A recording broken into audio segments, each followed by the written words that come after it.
All right, guys, back here on Southeastern 16 with Max Barr. We are jumping into some recruiting stuff, and that's because there is a big one off the board for Oh yeah. 2025. And of course, you follow the channel, talked a lot about John Calipari making the move to Arkansas this offseason, and he has landed a big recruit in the 2025 class, and that is Darius Acuff Jr. from IMG Academy, one of the top players in the 2025 class, and we're going to tell you all about him and why we think this guy is an absolute stud. Before we Yeah. do that, let's tell you about BetOnline, also a stud in the betting world, Max. BetOnline, the world's most trusted betting platform, and your number one source for everything online sports betting. You can receive that 50% free bets of up to $250 on your first deposit to bet on anything from the Olympics, baseball, Formula One racing. It's all there. BetOnline has every stat, matchup, and even the live odds and spreads while the games are being played. When it's over, you can get to the online casino, play some blackjack, 150 slot games, maybe more than 150. That may be how many assists that Darius Acuff Jr. hands out next year at Arkansas. I like it. So yeah, check out our friends at BetOnline. Really supports the channel here, so you can head their website to get on that action. Remember, use that promo code BELIEVE, BLEAV, for your 50% free bet credit on your first deposit up to $250. BetOnline, the game starts here. All right, Max, you told me before we hit the record button, you love this guy. You love Darius Acuff Jr., and I want you to tell me why. This is my type of guy, Blake. This is my type of player here. Before we dive into why he's my type of guy, we'll get into that. One reason why this is a Detroit kid. This is a guy from up north coming down south. You know how I like my Northerners, Blake. Does remind me of you. Very similar, except for the basketball skill in one Yeah, direction. but as far as the brute strength and physicality, that is a lot. I have a lot in common. Joking. So Acuff chose Arkansas in a tight battle with Kansas and his childhood dream school in state, Michigan. So that kind of goes to show here the kind of pull that Calipari still got at Arkansas. He beat out in-state dream school for Acuff and just happens to be Bill Self in Kansas to go to Arkansas. Now, in his short tenure here, Calipari is now 2 for 2 on landing 5-star point guards at Arkansas with Boogie Fland and now Acuff. So if you had any questions about the recruiting, the brand going from Kentucky to Arkansas, it's still as strong as ever, Blake. Well, it's no surprise. If you go back with Cal over the years, I mean, it's like, I don't know if we had to power rank the positions in terms of his best recruits throughout history. Yeah.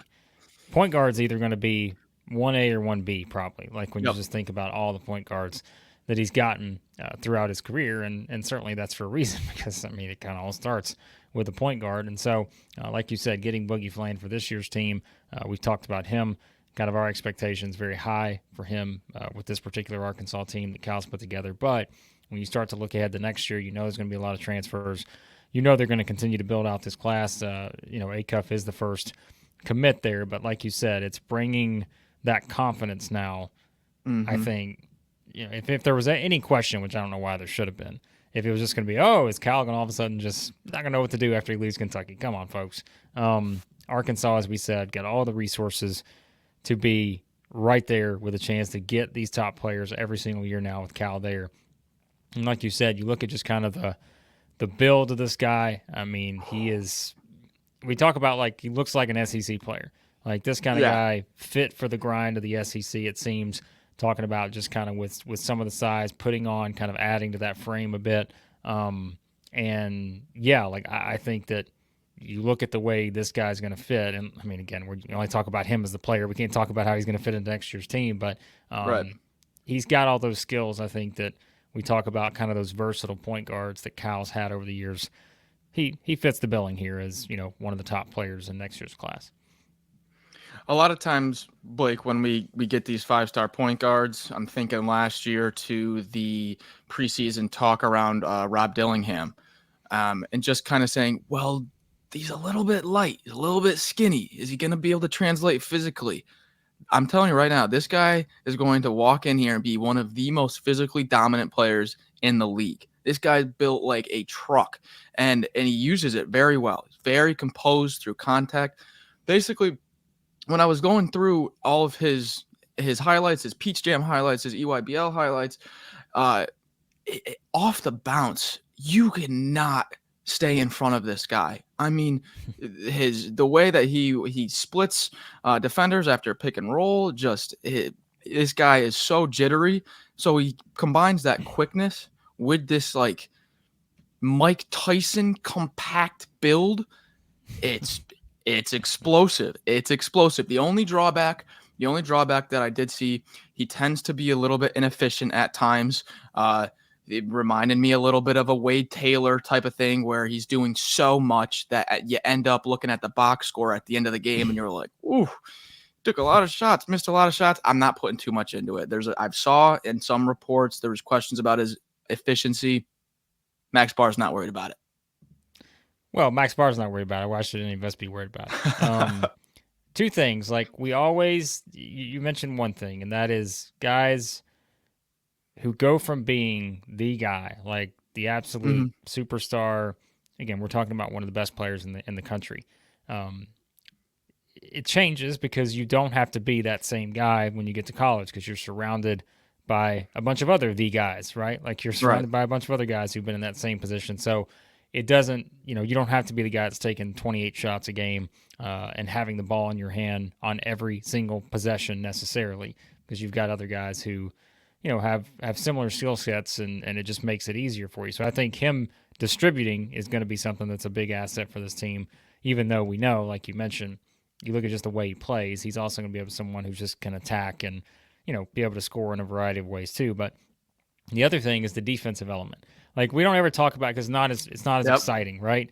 But it's like, again, you're talking about a guy who all the eyeballs are on him coming out of high school, where it's all about, man, what a superstar this guy can be on the offensive side and all that. But I think when you talk about just kind of the frame, this guy's just cut, the speed, all those things, like they're also going to help significantly, I think, on the defensive side. And so I think that's something too that we just, again, it makes sense. It's just human nature. We talk about the offense first, but I think defensively, like you said, if he's able, we talk about just kind of the physicality and those kind of things.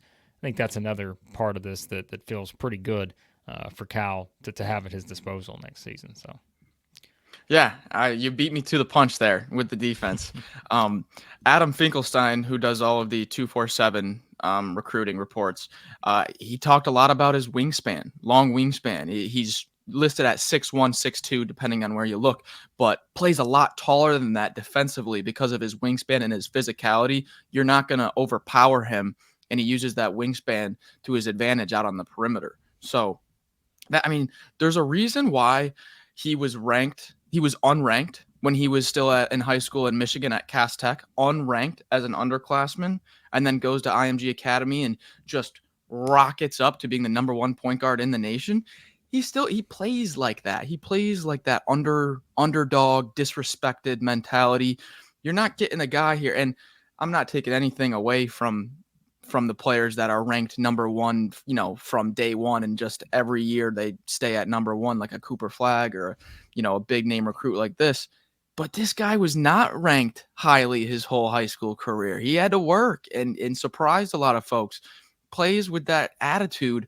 I can't stop. I like this guy a lot, Blake. Like him a lot. Yeah, and again, our excitement is there, certainly. It's like, and then you get even more excited when you start to see what's around him. And I think, again, it'll be a while before we know that full picture for the 2025 team. But still, this is a great start for Cal. Like I said, I don't know why anyone would have been doubting whether he could, keep the recruiting momentum going the same way as he did at Kentucky. There was just never any question about that. We mentioned all the reasons why when they hired him, talking about the resources that they have at Arkansas, and all the things they're going to be able to do in this NIL era and all that. So Darius Acuff Jr., a superstar in my mind, heading to Fayetteville to join the Hogs, to call the Hogs there at Walton Arena. And I think, again, as we always say with these kind of guys, you're talking about guys too who have so much room to still get better and better and better. And I think Cal's history with point guards is really a reason that Arkansas fans should not only just be excited, but they should be very confident that, this guy's going to be an all SEC caliber dude heading into 25-26. Well, before we wrap up here, speaking of being confident in Cal's history with point guards, I actually dove into that just a little bit. Acuff is the 16th five-star point guard to commit to John Calipari since he arrived at Kentucky in 2009. Only in 2012 and 2019 are the only years since 2009 that Calipari has not signed a five-star point guard. So have that confidence, guys. Yep, and also you may have even more confidence based on what you see from your point guard group this year, because we know what that looks like, and the options there with DJ Wagner coming in, and then of course we talked about Boogie Fland and what he's going to be able to do for this team as well. So, yep, a big one for the Arkansas Razorbacks, and as always, we'll have it covered here at Southeastern 16. And again, if you're just jumping in for the first time this offseason, yes, we are Southeastern 16 now, but you can check out all of our SEC basketball stuff as we continue to look at the 24-25 season and doing all of our previews. You can check out the SEC Basketball Experience, our new weekly kind of long-form show you can check out. We're going to have some interviews coming up on there as well. And yeah, we appreciate you guys checking out everything else we have here. Football, baseball, basketball, it's all here at Southeastern 16. We also, if you're interested in any single player, what a Duke Thiero brings, what it means for Brazil coming back, the addition of Jonas Adu, anything, just check the Arkansas tab on the channel. We got every player covered. Trust me, we did every player. You're learning, Max, the ultimate hype man. Yes, Arkansas fans, check it out. Everything we've done this offseason, looking at every new addition on the roster, and even the returning ones with Trevor Brazil and so forth. Yep. So check it all out there. We appreciate you guys watching as always. Talk to you again here soon. Southeastern 16.